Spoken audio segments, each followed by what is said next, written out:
The wind carried a sweet, pungent smell as it swept through the desolate streets. Ribbons of emerald vines twisted across what used to be a bustling financial district, creeping around shattered windows and climbing corroded steel pillars as if they were always meant to be there. Spore-laden tendrils fanned out from every crack in the pavement, breathing silent clouds that glowed faintly under the sun. Strands of mutated moss clung to the concrete exteriors of office buildings that had once symbolized human ambition and industry. Something alien, too vibrant and too alive, had overwhelmed these structures in the blink of an eye. It wasn't just a superficial layer of plant life. Over the years since the experiment failed, the vegetation seemed to have awakened a sort of collective consciousness, feeding off the ruin of civilization. Where once men and women scurried about, carrying coffee cups and wearing neat suits, only the earth stirred now. Alien spores drifting through the air, spores that clung to skin, clothes, and eventually lungs. To walk here unprotected was a gamble no one should take.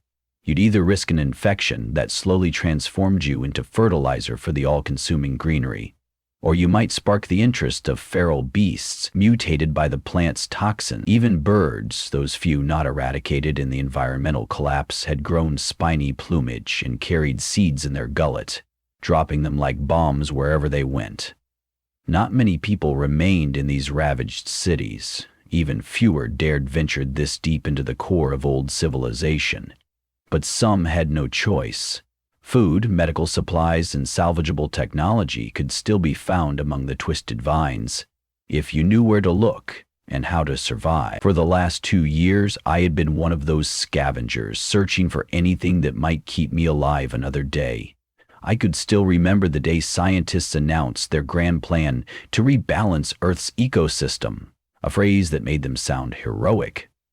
Though I was only 14 back then, I felt something tug in my chest. An unease at the idea of tampering with nature at such a fundamental level. My father was far more optimistic, proud even. He'd quickly volunteered to be part of the terraforming support crews when they asked for help. They needed people with strong hearts and open minds, they said, to usher in a new era of planetary health. Most of us had cheered them on, hoping it was the gift Earth needed to heal from centuries of industrial abuse. But nature, or rather an alien variant of it, had little intention of cooperating. The advanced technology used to seed Earth's soils with life from a distant exoplanet was too drastic a step, too foreign. The flora's genetic code contained viral triggers our scientists hadn't fully deciphered. We didn't even realize it until city parks sprouted red vines that devoured entire fields in a week, or farmland gave birth to ravenous mushrooms that tore through a tractor in seconds. The vegetation expanded outward from the initial test zones, unstoppable as it unleashed its programmed mission: reclaim the planet. Any planet. While the terraforming was meant to heal Earth's environment, it instead reconfigured it into a breeding ground for invasive species that recognized no boundaries. Now, only vestiges of human life hung on through the pockets of destruction. Rusting bullet casings from a disastrous military intervention still littered the roads, glints of brass shining dully under the canopy of leaves. The initial attempts at chemical warfare had only accelerated genetic mutations, turning the mutant plants even more resilient. I remember watching the news feed, scientists crying out warnings as the proliferation spun out of control. Then the feed cut to black. When it returned, it was too late. The last images were frantic. Soldiers wearing advanced hazard suits could barely stand up to the creeping green webs. Their fortifications were swallowed in days. My father was among those desperate last lines of defense. He volunteered on the front, layering the ground with freeze bombs that, ironically, only helped the flora adapt to a broader range of climates. When I think back on my father's resolve, it's a mixture of pride and horror. Pride that he was brave enough to protect us at any cost. Horror that I'll never know where his bones lay hidden in that swirling green mess. Snapping awake from those memories, I adjusted my respirator as a swirl of toxic spores drifted by. The device was cobbled together from different salvage sites, and it wheezed like a dying cat whenever the wind picked up. I wore thick gloves, too, in case I needed to grip a vine or push one aside. Even brushing these alien plants with bare skin could lead to a rash at best, necrosis at worst. My eyes scanned the street, searching for movement. The spore-laden air made it hard to see, let alone breathe, if not for my gear. I caught a glimpse of a toppled neon sign shaped like a coffee mug.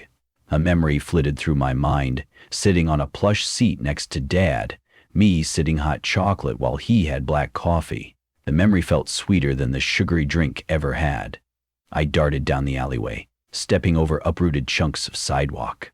I headed for a building that loomed crookedly like a leaning tower, its lower floor completely choked by thick emerald growth. This used to be a small medical clinic, if the rusted sign on the door was any indication. My hope was to find some painkillers or antibiotics, still sealed in glass vials. The building's entrance had collapsed, replaced by a labyrinth of vines wide enough to pass as ropes. Carefully, I pried them apart and squeezed through the meager opening. Inside, the air was heavy with dampness. An unearthly hush coated the corridor, broken only by the rustle of leaves against dust-crusted walls. As I edged deeper, I turned on my handheld flashlight. Its beam illuminated silhouettes of overgrown corridors and half-formed clusters of bizarre, luminous foxtail weeds. Their bioluminescence pulsed in sync, as if sharing signals. I knew better than to rip them out. The last time I tried that, acidic sap sprayed onto my boots, eroding the sole in minutes. Instead, I skirted around them, scanning for side rooms. After pushing aside a collapsed door, I found a small, dusty office. Papers spilled across the floor, including lab notes about advanced cell regeneration and test results regarding spore infiltration in human tissue. I couldn't linger. The greenhouse-like atmosphere was suffocating. A half-broken steel cabinet glinted in the corner. By some miracle, it was locked, which often meant no one else had rummaged through it yet. Digging out a crowbar from my backpack, I wedged it into the cabinet's edge. With a grunt, I forced the door open, biting my lip as the metal squealed in protest. Inside were packets of antibiotics, bandages sealed in plastic, and some syringes nestled in a foam tray. My breath caught in excitement. These supplies could keep me and the other survivors at the outpost healthy for months. In gratitude, I whispered a soft thanks to whoever had left this behind. But then my flashlight flickered. Something in the corridor groaned, not the usual squeak of flora forcibly tearing metal. This was wet, like a living creature's exhale. My nerves fired. There were mutated wild dogs that prowled these ruins, infected felines that nested in the upper floors of abandoned apartments. I'd encountered them before, and it never ended well. Quickly zipping my bag and pulling out a makeshift stun baton, I readied myself. I took a step back into the corridor, scanning the shadows. A pair of eyes glinted back at me, reflecting the beam of my flickering flashlight. They belonged to a dog, or what used to be a dog. Its fur was matted with parasitic vines that snaked around its torso, digging into the flesh. A strip of bark had melted with its ribcage, merging biology and alien growth into one. It crouched, a low growl vibrating its chest. I felt sorry for the poor beast. Its agony was visible in every breath, but it was dangerous all the same. A burst of adrenaline spurred me. I raced the stun baton, a short hiss of electricity sparking at its tip. The dog sprang toward me, jaws parted. I lunged, sidestepping enough to jam the baton against its flank. Electricity rippled through the creature, and it let out a savage yelp, collapsing into a spasmodic shudder on the floor. My heart hammered. I decided against finishing it off. I didn't have the strength or the cruelty, but I needed to move fast before it recovered. I tore down the corridor, forcing my way through grasping vines, the glutinous texture of them leaving an unpleasant residue on my gloves. Outside, the abrupt shock of sunlight was disorienting. I adjusted my mask and sprinted up the street, weaving past giant bulbs of mutated daisies with petals that radiated like fractal mandalas. Once I was a safe distance away, I stopped to breathe. On the horizon, the city looked like a green ocean, the peaks of skyscrapers poking out like metal sails in a rippling sea of leaves. Our outpost was an old bunker beneath a defunct train station. I'd discovered it months ago and invited a few fellow wanderers to join me there. Better to live in a shared space than wander alone. It was a collective decision. Any salvage was for everyone, and we protected each other whenever possible. There were only 8 of us, but we'd grown to trust one another. My footprints crunched over leaf-littered gravel as I approached the battered entrance. The steel hatch had once been impossible to open until we discovered a partially operational generator inside. Now, through a jerry-rigged control panel, we could pry the hatch open with a rattling whir. Inside the bunker, the air was musty but free of spores thanks to a diligent patchwork of filters gleaned from old laboratories. Archie, our resident engineer, was the closest thing to a genius among us. He'd rigged up solar panels on the station's roof, though the vines kept threatening to tangle them. For now, at least, we had limited electricity, enough to run the emergency lights, filters, and a few small appliances. I descended a staircase into yellow-lit corridors that led to a central chamber.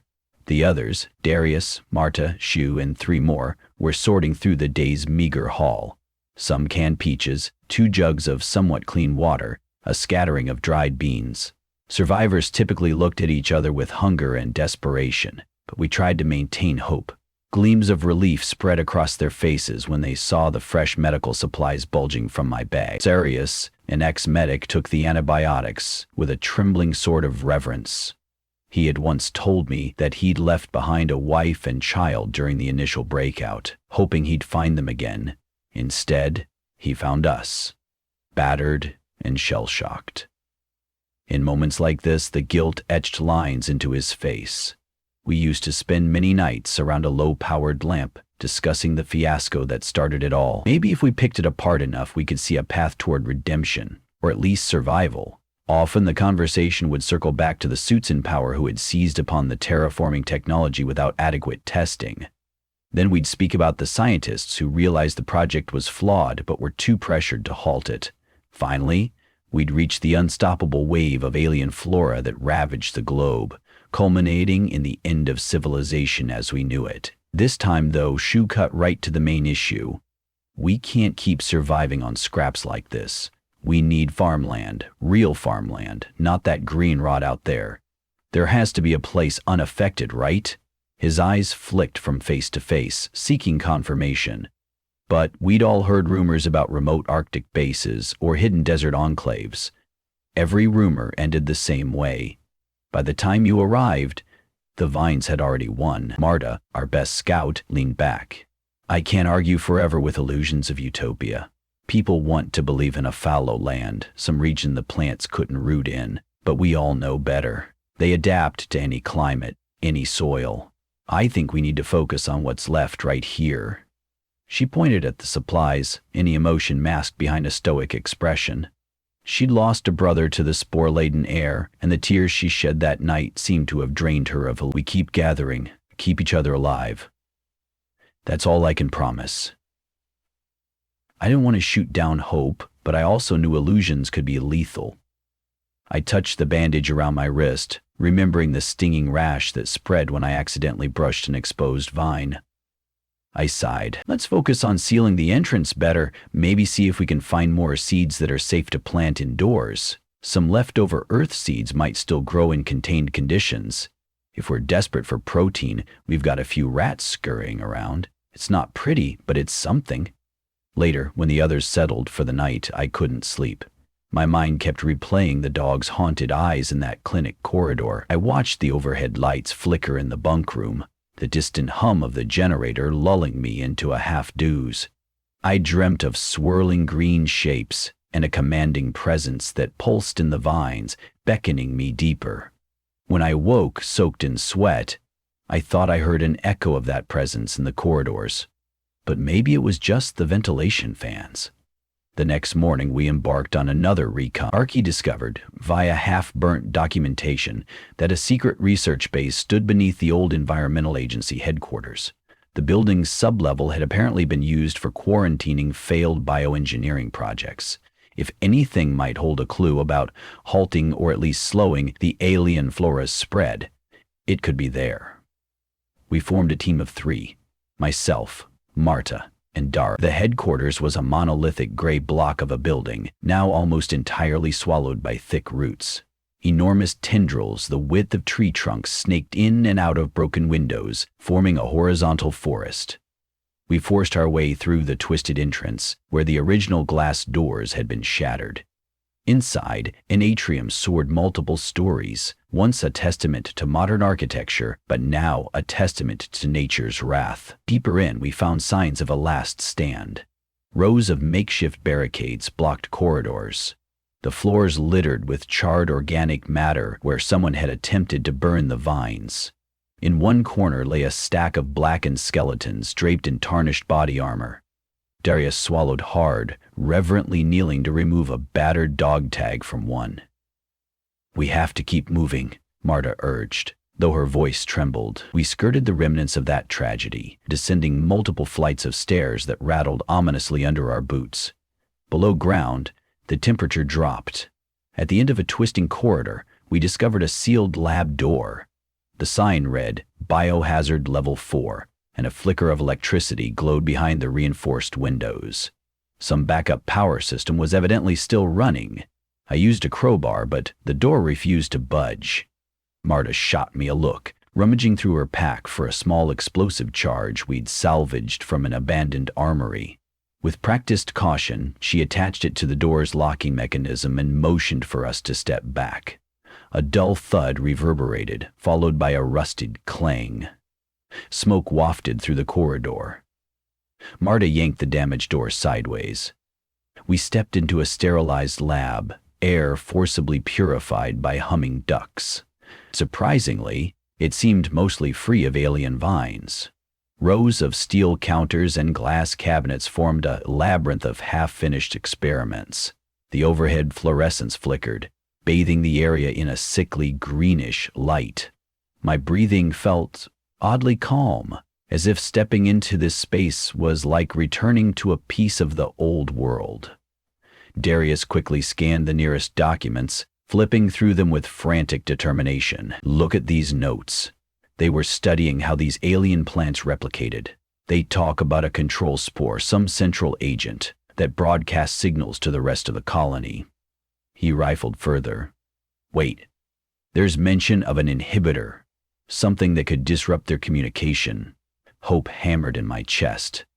An inhibitor meant a weapon, one that might break the plant's stranglehold, but the tension in the air was palpable. If such an inhibitor existed, why hadn't these scientists used it? Marta answered our unspoken question with a point of her finger. Across from us, glass-walled containment units had shattered, the remains of advanced lab apparatus strewn around. One entire alcove was blackened, as if something had exploded. A cluster of dried, twisted vegetation clung to the edges of the damage. It looked like the lab crew had tried their last desperate measure and something had gone catastrophically wrong. Darius's eyes roved over a possible storage vault. He tried the console next to it, inputting codes gleaned from the lab notes. Miraculously, with a sigh of releasing pistons, the vault door opened. Inside were sealed canisters, smaller than soda cans, each labeled Spore Inhibitor Experimental. My nerves tingled with excitement. If we could replicate these, or simply deploy them, maybe we could carve out a safe zone or stop the spread entirely. We gathered every canister, gingerly placing them into protective cases. Then, behind us, a metal clang rang out like thunder. The overhead lights flickered madly. Some presence, maybe triggered by the opening of the vault, activated a sequence in the security system. A robotic voice crackled overhead, declaring a breach in containment with a mechanical monotone. A secondary set of doors slammed shut, sealing our exit route. At the same time, an alarm triggered sprinklers in the ceiling. Mist rained down, but it was no ordinary water. An acrid chemical stench filled the air, making Marta hack and cough. Vines that lay dormant in cracks began to writhe, as if awakened by this chemical bath. Their stems punched through the walls, violently thrashing. We raced for the corridor, prying open the first door. A monstrous vine snapped inches from my head, dripping with watery slime. Marta slashed at it with the survival knife, severing the tip. The entire mass convulsed, lashing out again before retreating. Our footsteps pounded across the floor. The corridor was rapidly flooding with the same pungent solution that made the plants go berserk. Overhead lights swung on loosening brackets, while shadows of vines danced on the slick walls.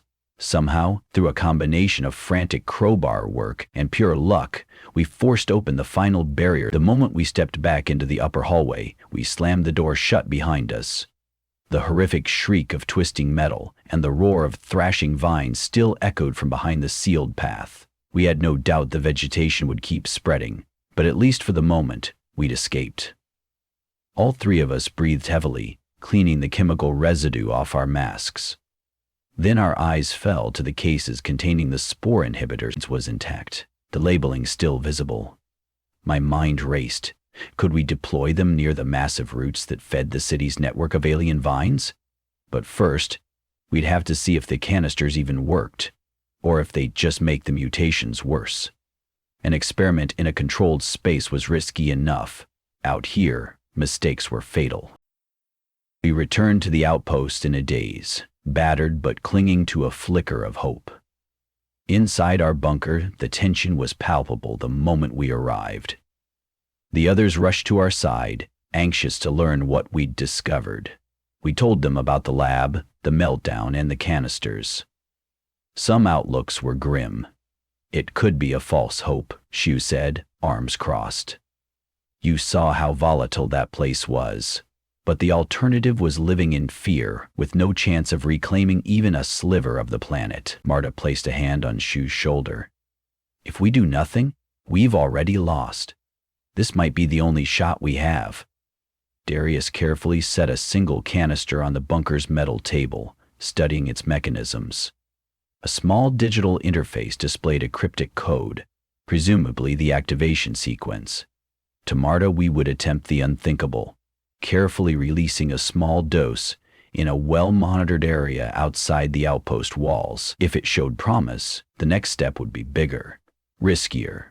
Late that night, as we huddled together without the comfort of real beds, I wondered if we stood at the brink of a new apocalypse or a second chance. The terraforming had already decimated humanity. Could these canisters, ironically born from the same scientific arrogance, be the key to salvation? Outside, the wind moaned through the green wasteland. I felt a spark in my chest, something that resembled optimism. If we could find a way to disrupt the vines, perhaps restore some balance, then maybe humanity wasn't doomed to extinction. We might build new cities, not in these remains of glass and steel, but in a future carefully, responsibly cultivated. Dawn came quietly, gray lights seeping through the bunker's air vents. We emerged, canister in hand, hearts pounding at the momentous step we were about to take. This wasn't just about survival anymore. It was about redemption for the hubris that unleashed this alien threat. We do it properly this time. Cautious tests, observation, compassion for the life that existed even if it was foreign and fierce. We stepped into the chaos that was once our home, uncertain but resolute, guided by glimmers of green in the cracked pavement and the unstoppable will to keep hope alive.